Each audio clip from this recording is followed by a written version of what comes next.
So I finally saw Breaking Bad. Something, by the way, that I could have done about 6 years ago or so. Yeah.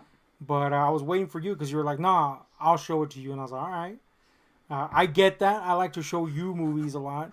But you also have this thing where you wait 10 grilling years between saying something and doing it. I do. And it finally happened this year. So I'm effectively possibly the last person on the fucking planet to see Breaking Bad. It's true. Now this movie got a lot of hype. And granted, I'm sorry, yes, this show got a lot of hype. And granted, I was out when it started. I just didn't have access to it, and at that point, I remember you were gonna buy the first season. Mm-hmm. Yeah, you're the one that told me about it. Actually, yeah, I was like, that sounds cool. Bryan Cranston, it's my boy, BC guy. Hal, we've been Bryan Cranston's fans for a long time, and this was getting buzzed. Vince Gilligan, I'm a big X-Files fan. X-File. So it was something that I absolutely wanted to watch. I just didn't, and then of course, I did some time, and I was behind, and then I had to wait for you, mega behind. Point is, fucking finally saw it, and I gotta say, man, there's some shit that has so much hype that inevitably it's not gonna live up to it. It's not gonna live up to it. This show lives up to every inkling of the hype. And granted, I wasn't in the midst of the hype machine, but I was locked up and I was hearing the hype. Yeah, imagine how big it was. I can imagine it was huge. Yeah, dude, this character work in this series is exceptional. You know what I'm saying? Typical of Vince Gilligan, who came up in the industry working on the X-Files.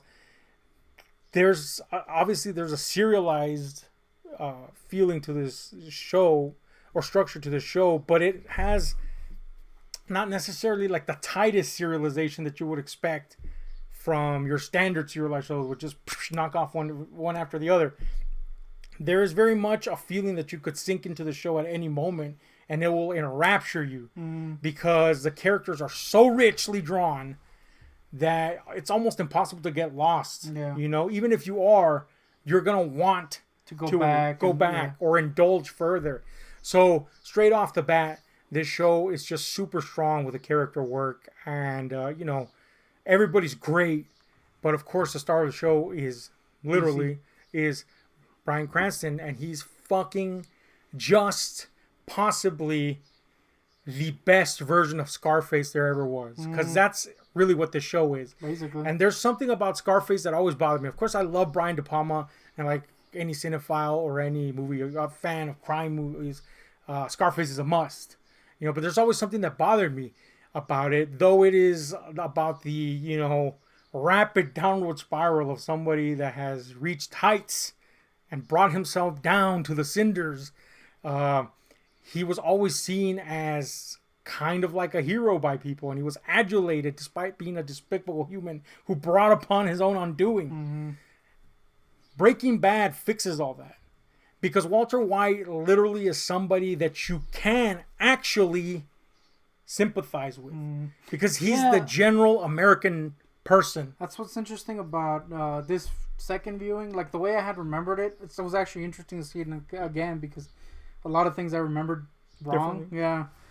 The way I remembered is that he reached a point where you didn't like him. Where you couldn't like him. And he does reach points like that in the show. Especially in the last season. But he always remains like someone you can he was sympathetic deep down, you know what I mean? Which is interesting. And something I definitely remember different. Yeah, I agree. I was expecting that because you told me that, that there gets a point where he just becomes despicable.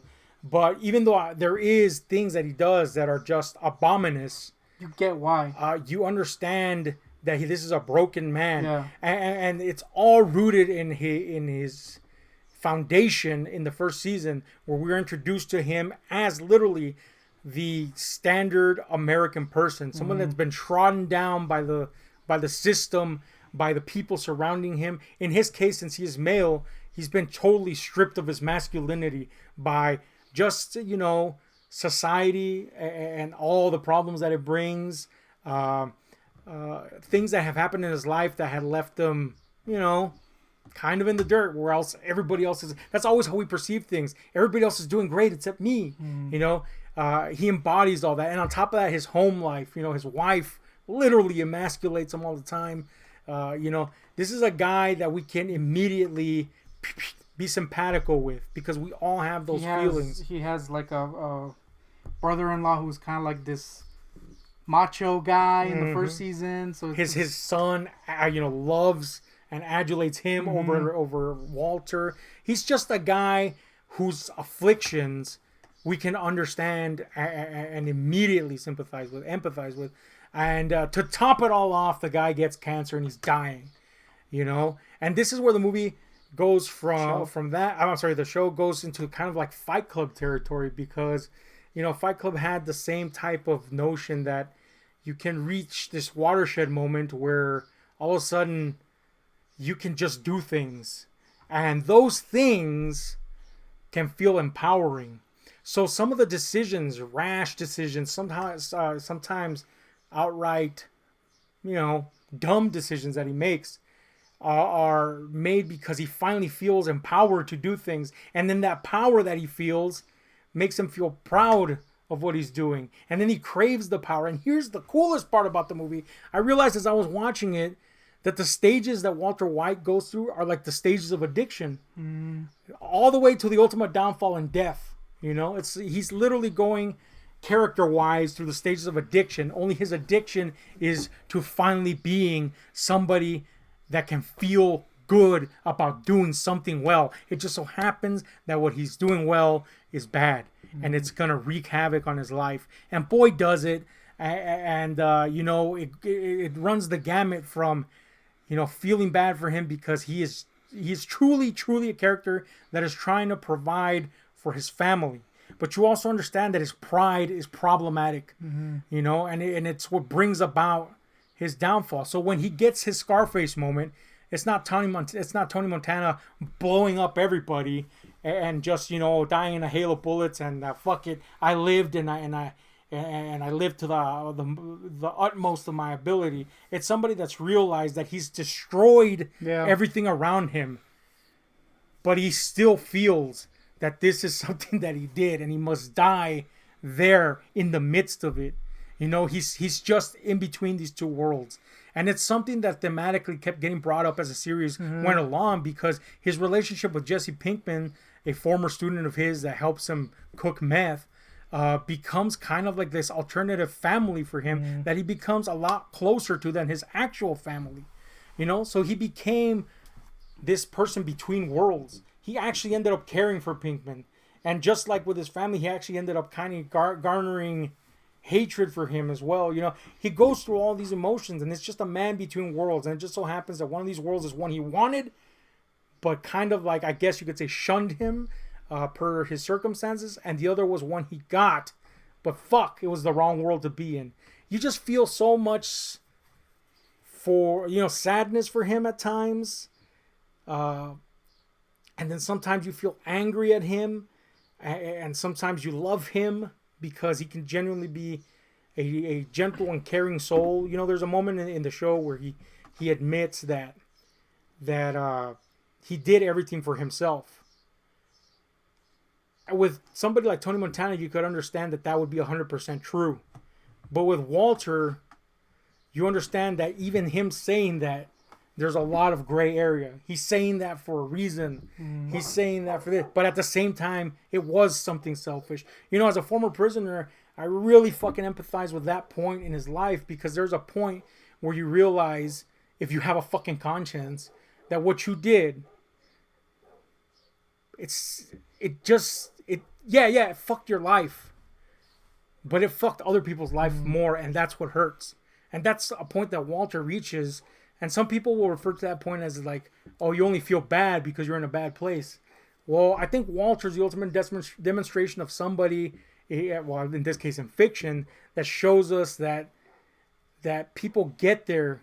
And sometimes you have to get there to realize, fucking shit.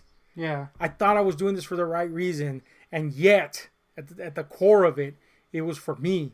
Because I wanted to feel good. And yet, it still kind of was for the right reason. It just got out of control. There's so many elements. There's no black and white in Breaking Bad. There is a lot of gray areas, and that's how humans ultimately are. Yeah, I think the most dislikable he is in the last season because he's just kind of doing stuff for himself in the most obvious way. And of course, that's when you get the kind of breakup with him and Jesse. But even then, by the end, you're like, damn, homie. Mm-hmm. That's something I did remember, where it's like you reach a point where you just dislike him, and then by the end, they make you feel bad for him again. Yeah. But it was different in that it was actually just one season this time around. And what's great about that was that he does reach that point, but he doesn't, like in a movie, get there too fast. Yeah. This is a point where he realizes when he breaches into, I guess, the point of no return. He's at a point where his pride has overwhelmed him. Yeah. His greed has overwhelmed him, and he only got there through the road to hell, paved with good intentions. But once it swallows you, it swallows, and boy, does it swallow him. There's an episode, a controversial episode, apparently, from what I've read, where, is it just called Fly? Yeah. It's literally an episode where Walter is trying to kill a fly in the meth lab, and he's obsessed with it, and that's the whole episode. And it's just this metaphor for the sword of Damocles that is hanging over his fucking head. Guilt, the repercussions of everything he's done, his relationships, etc. This one fly personifies it all. It's crushing him. This tiny fly is a metaphor for everything that is crushing him. But he must continue doing this to stay head above water. And yet, must continue doing this to feed his pride. Must continue doing this to feel good, etc. But that fly represents it all. And it's such a simple episode, but it says so much. In the last season, there's an episode right after they fucking kill a kid. Mm-hmm. Where the next episode, it starts with him staring at a fly in the office. And everybody's, of course, changed by this momentous occasion. And they come in to see what's going to be the next move. And he lingers and he stares at that fly for the briefest of moments. And then decides, it doesn't bother me anymore. Mm. And that's the moment he went too far. Yeah. And it's just such a brilliant show. It has so many moments like that. That last season is like, you realize that, this guy has to die. Basically. Yeah. Like, he is an awful person at this point. Mm-hmm. And yet, there's a point where he gives everything up. And you're kind of like, God damn it, you're always conflicted with him. Yeah, and it's absolutely beautiful character work, man. He's just he is, I don't know, man. He's a tragic character to the fullest degree. And he's so human. Mm. You know what I'm saying? He's so human, it almost makes you hurt. Great fucking character, I will say that some of the female characters in this come off as complete wretches. Man, some hateable female characters. His wife, at times you want to strangle. And I realize that the story goes into, it makes you understand her situation, mm-hmm. but at the same time, she just throws so many wrenches into the works. But you also, as a viewer, understand that, some people don't go along for the ride, and you can't force them along for the ride, and that's their right, and that's their life you're invading and ruining. Yeah. And they have every right to be a fucking wretch to you at that point. That's what I was saying before I saw it. It's like, man, you're going to go through emotions with her, because sometimes you understand it, and sometimes you're like, shut up! No, don't get me wrong. I wanted to bitch slap her 24/7, but that's, again, because Walter's such a relatable character, even when he's doing so much wrong, that you feel more for him, you know. But absolutely 100%, she's right. One of the most tragic characters, though, is his brother-in-law, who ironically is a DEA agent that, as the story progresses, comes full circle to realize that the man he's been chasing all along has been right under his nose. By the way, is a moment in the show. Great moment. Oh, great moment. Fantastic moment. And this relationship between Hank, this kind of like uber confident pinnacle of machismo that really is intrinsically fragile as a human, and that really makes you like him. When you first are introduced to Hank, he's loud, kind of annoying, abrasive. You know what I'm saying? Douche bro vibes. But he very quickly ingratiates himself to he's the probably audience. my favorite character. He's so good. Yeah, and it's all the more great that these are literally antagonists and protagonists living right next to each other, caring for each other, loving each other, and yet ultimately forced to confront each other. It just leads to this climax which is rife with conflicting emotions and yes, ultimately tragedy. I thought that was such a great use of these characters. Fucking fantastic, man. Yeah, I gotta agree. Hank, for me, ultimately, my second favorite character. Walter, just, of course, but he's fantastic, man. That's the kind of nuance you want in an adversary to what is already kind of an anti-hero type of character. You want somebody that's kind of in that gray area, too. And Hank most definitely is that, we know that he's willing to breach protocol. We know that he's, he's not a perfect agent. And also, he's a very flawed person, and he's crippled by anxiety, which I know a lot of people can relate to. Literally crippled at one point. Again, great play of characters right there. My boy, Giancarlo Esposito. All dude, you were hating on Giancarlo. Now, just to be clear, the Giancarlo hate was not Giancarlo himself, but the fact that he was literally in every fucking single ad. Yeah. The Far Cry 6 ads were a little crazy. Those Far Cry 6 ads made me want to strangle Giancarlo, but of course I've liked Giancarlo before. He's not necessarily a big character player. Look at Giancarlo doing his thing. Look at Giancarlo doing his thing. Abel Ferrara, classic King of New York. But look, man, Giancarlo, of course, he's more known for playing these supporting characters, Usual Suspects, King of New York, as aforementioned. But this is like, he is kind of like the shadow star in this movie. I mean, in this show. He is such an ominous presence. Yes, and he like hardly does anything. Oh, man. He's just there, and somehow you're like, Jesus. Dude, he blew my fucking gourd on the daily. The little things you get about his background are interesting enough, but it's just his presence that's like, what is he? They keep enough about this guy's character hidden, and just the way he conducts business, you understand inherently, and later it's verified by his man at arms, if you will, his right hand, that if Walter would have just kept his pride in check, he would have been a made man, because Giancarlo's character of Gus Fring, a Frang thing he does, he just had his affairs in order, and he was an honorable criminal, if you will. But holy shit, don't you just know that this guy is fucked if you cross him? And as the show progresses, man, there's just such a lingering threat behind Gus Fring. And the thing is that you still, it keeps his initial introductory character vibes inviolate, because that other face of him was caused by Walter's reaction, circumstances, and his deeds. So it could have never been a thing you saw. It could have always been a thing that lingered in the background. But man, just such a great fucking character. Just super memorable character as far as like mafioso types go. That's a guy. You gotta put him on top, guy. Yeah. You gotta put that boy on top. He's fantastic. I think he's just like he comes in at such a good moment too, when they kind of need something to bounce off of. Yeah, I agree. Where they had already kind of left the other people behind, and you're kind of like, where's it going now? And they bring him in, and you're like, yep, perfect, fantastic, man. Great death. One of the legendary deaths possibly ever. Absolutely stunning character, and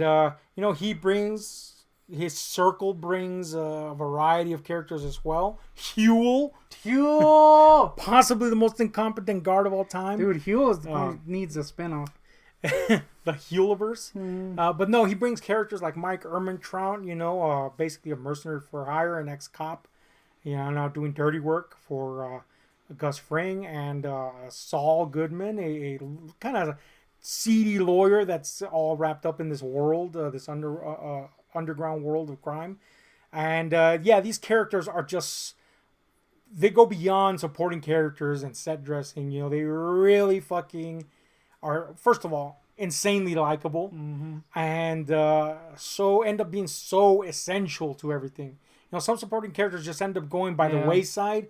These motherfuckers are there, and boy howdy do they stay there until, you know, they're not. Huel. And man, Huel died in that room, guy. Nobody knew Huel was in that fucking room. If you don't know who Huel is, I won't even spoil it. He's a fat black guy. That's all you need to know. Yeah. But anyway, yeah, you know, fantastic. And of course, the big supporting character playing across the way from Bryan Cranston is Jesse Pinkman, Aaron Paul, looking like straight Malcolm in the Middle up in this piece. Frankie Muniz. I'll be honest with you, as far as characters go, he's probably the one that I would say is the least well handled. But in a show like this, that means nothing because they're all well handled. But, you know, the thing is that this character doesn't need to be, and in fact, it would be to its detriment for him to be so well defined. He's kind of like chaos incarnate. Yeah. He's the opposite of what Walter is, and yet Walter... he's kind of one that gets the bone the most in the freaking show, man. Absolutely, man. I feel really bad for him by the end. He's literally what started as chaos in Walter's world, but ultimately ends up being wrapped up in the chaos of Walter's world. You know, it's kind of an ironic twist, and yeah, he ends up getting the biggest fucking bone of them all. And you know, sometimes he feels like he's being pushed way out of the story, but it's all natural to the story because that's exactly a reflection of what Walter's doing to his real life. Yeah. So Aaron Paul's character here of Jesse Pinkman, I also think his constant attempts to, or not attempts, well, yeah, I guess attempts to break out of his shitty life, and then shit happens, and then he just falls back into old habits. It's just kind of sad, you know. Absolutely, man. Like, you know, he's happy with his chick, and then she dies, and it's because of Walter, and it's like, God damn it. Yeah, he's literally a character that you could have seen a redemption arc in other shows early on, but boy, did they keep him on to just demonstrate how destructive Walter's world and influence had become. And he is sadly a character that, again, is a mirror of what Walter's doing in his world, because you know, and it goes unspoken, largely unspoken, you know that Walter cares deeply for him, if not outright loves him. He comes to see him as kind of like a son that his son himself cannot be, because his son in a lot of ways kind of rejected him. He becomes kind of this de facto son for him, if you will, but he's also takes the brunt of everything, and he ends up being a reflection of what's actually happened to these characters in the most, you know, tragic ways, really. Yeah, you know, it's one of those characters that never lets you feel 100% comfortable with just accepting Walter straight out, and that's wonderful to have. I mean, it's kind of a difficult relationship that I had as a viewer, I don't know about you, with that, because we're used to just liking our main characters. Yeah, you know? yeah. And but Walter treats him like shit, like a lot of throughout the show. And the kind of softer moments are kind of more implied than anything. Like they are in there, but you know that they're mostly happening off screen. Yeah. You get mostly just him screaming at him and being an asshole to him, which is a very different approach to. Absolutely, man. One of my favorite comic books growing up was John Constantine Hellblazer, and you know, it's been made into movies, like a movie with Keanu Reeves that doesn't very well represent the comic book at all, but Constantine very much is this type of character that Walter is. He's someone that has good intentions, but is also someone that is rabidly selfish at times and is conveniently unaware of it, and ultimately always ends up hurting the people he loves, sometimes destroying entire fucking, you know, relationships for years, if not forever. And as I was watching this, I was like, man, this is, you know, a serious dramatic version of that character in a lot of ways, you know. I mean, obviously not a version, but, you know, it's very much in that vein. And the reason I like Constantine so much is because he is so flawed and so kind of hard to admit that you love him. and that's Walter, only 10 times more resounding, infinite times more resounding, because he's a much more realistically portrayed version of that type of person. Situations might be, a little outlandish at times, but he remains human as hell. You know what I'm saying? And humans, they ain't pretty. You know what I'm saying? So, yeah. Another thing I appreciate about the show is there is a lot of dark comedy in it. Yeah, there is. And it's always great. I had actually forgotten how comedic it is at times. Very, very amusing. Always comes at the right time. Some horror movies know how to employ comedy to relieve stress. This show knew how to employ comedy, how to do that, and then just do it in other situations without ever ruining the aura of the show. Really great on that respect. Also, the location lends a lot to the credibility of it, the feeling of authenticity, because, it's not your standard choice for locations for any type of Hollywood fair, really. Yeah. And for us, it's so close to home. So that also kind of feels... it adds an extra layer, let's just say that. Huel, of course. I think we got to talk about the movie then. Yes. So we finished the series. And look, of course I was aware of the series, and I was later aware of the movie as I was waiting for you to show me the series. And I was aware that the movie had been received kind of like with some lukewarmness, positive, sure, but people were like, I guess generally speaking, were like, maybe it wasn't so necessary. And to some degree, I have to agree. And yet, I did feel the need to know more about Jesse. Yeah. Because he did end up in a place where it's kind of left up in the air. But however, I feel that it did need to be a movie separate and given enough time to address that. Because if they had added a coda to the ending of Breaking Bad, it would have not been the way to go. It needed to end in that Scarface way, I agree. It really did. The last shot needed to be Walter. They gave it a lot of time. What was it, 6 years? Maybe even more between? Yeah. So I do agree that to see more of Jesse, we did need a separate thing. I think, and I mentioned this after we finished it, or you mentioned it, but I kind of elaborated on it. The biggest problem is that it's structured like 2 episodes, 2 episodes from the show, instead of a movie, and it feels a little off because of it. Yeah. There's a lack of urgency to the events, and given the state of mind that Jesse was in at the end, which this picks up right after it, I feel that they linger too much on setting up the bad guys, as it were, the situation that he's going to get involved in, when that could have been reduced to a second act element. And we should have concentrated on his state of mind. We could have brought in Walter White as a figment of his mind, because he's in such a bad place, man. He's had the loves of his life killed. He's been a slave, basically. Yeah, I think the thing that they kind of dropped too early was that kind of like PTSD thing. Like it's in there and it's great when it's done, but they unfortunately kind of drop it pretty quick. Yeah. And replace it with flashbacks, which do work, mind you, but to just see more of that would have added so much to him, to his character. Yeah.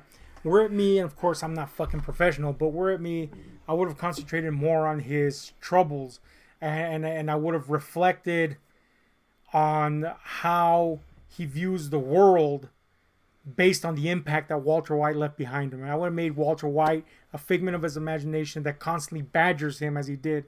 Badger, yeah. And that would have been my first act.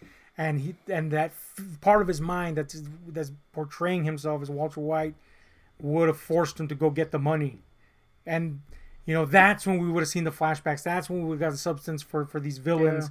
Yeah. And, he would have gone through what he needed to go through. And at the end, the devil on his shoulder, if as it were, that was the Walter White vision, would have been the kinder Walter vision.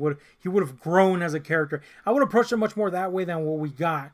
Which was, like you said, too early of a disposal of this idea of how tortured he is mentally, and too much over-reliance on this flashback that just was a little bit too bloated. And by the way, bringing Jesse Plemons back as Todd, just He's kind fat. of a choice. Yeah, the guy was big, guy. Super fat. He just didn't look the same, so the continuity didn't feel right, especially since it was a fucking flashback. Everybody here, fucking Aaron Paul himself looks a little bit bigger. bigger. So that kind of is a thing. But Jesse Plemons really looked, He was porcine. He was porcine, guy. So he could have been the third us. Yeah, and I felt that a lot of the things that they said about Plemons' character, they were already kind of in the show. Yeah, we had already learned that stuff about him. It kind of felt more as like a refresher for someone who hasn't seen the show in a while, but it's kind of unnecessary. Yeah. I felt like the movie should have been a little bit more well paced. They could have, obviously I couldn't change it the way I wanted it to be or would have preferred it to be, but as it is, you could have trimmed a lot of that stuff and maybe shifted a little few things around there to just make it a little. It's 2 hours. It's very much structured like 2 episodes, and it's just kind of weird for a movie. It also looks like a movie now, which is weird. It just gives it a different feeling than the show. Mm-hmm. But that's not a big complaint. It's just it's mostly the structure that I was like, Really, I agree 100%. And really, I feel like that first half really just spent too much time on things. And so the last half, we get a lot of this interesting material that's not fleshed out enough. Yeah. And it should, because it deserves to be fleshed out a lot more. So I feel there was a little imbalance there. It's not exactly the coda that I would have preferred for Jesse's character to feel like he actually got somewhere, which he is on the road there. It still delivers that to an extent, but it could have been way better. But man, you know what? After a whole series that was that fucking great, ultimately, I can't complain. I think I liked it because it does give you more about Jesse, and it kind of gives you hope for him. But yeah, I agree that the structure's kind of weird. And then the kind of stuff with him, the flashbacks with Walter and the chick, I forgot her name, come kind of like really abruptly at the end. Yeah, see, like that should have been at the halfway point. You know? That's why I think Walter should have been a more consistent thing throughout. His moving on phase comes about too abruptly. It literally goes. It literally goes from panicking to get the money together, to get this guy to do his thing, and then suddenly he's fine. Yeah. In the next scene, and it's kind of weird. It's kind of weird. And like I said, we spent like a lot of this time just with freaking Jesse Plemons' Plemons' big fat face, when we could have been developing all this other stuff. But it's not a horrendous movie, of course. But yeah, it just there should have been more focus on this rather than that. You know what I'm saying? So let's give a rating to the series. 10 fucking 11, 10 million. It's a fucking fantastic series. Immediate gold in my mind. Just fucking fantastic. And it's just one of those that I finished it and I was like, I want to watch it again. Yeah. It's fucking great. So you know what we're going to do next? We're going to watch Metastases, the Colombian version. Jesus. Don't watch that unless you want to fucking hurl with Yule. As for a rating for the movie, or I shouldn't say the movie, but the kind of coda movie that you can watch if you want, I give it like a, you know what? I'm going to give it like a 5.5 because like I said, I feel like that the front half really stole a lot by wasting too much time on things that were not entirely and fully addressed or developed here at the ass end. But that ass end's really good. So it's kind of, I'm going to give it a little halfway point there. I'll give it like a 7. I actually enjoyed what they did, but I agree that it has a lot of problems.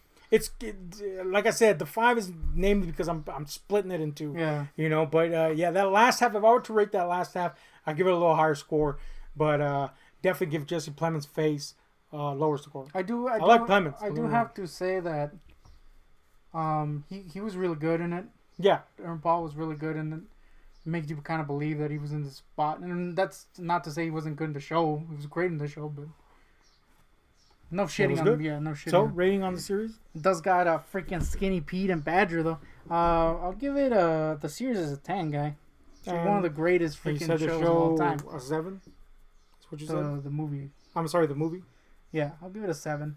All right, there you go. Those are our thoughts. 50 million years late on Breaking Bad.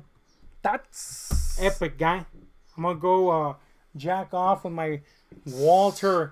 You got two, guy. I got 2 Walters. They're already stained with semen. So that's got semen. Do they? Gross. Oh, it's the dirty one that guy stole. Nah, it's semen. Definitely semen. Mine specifically. Sick.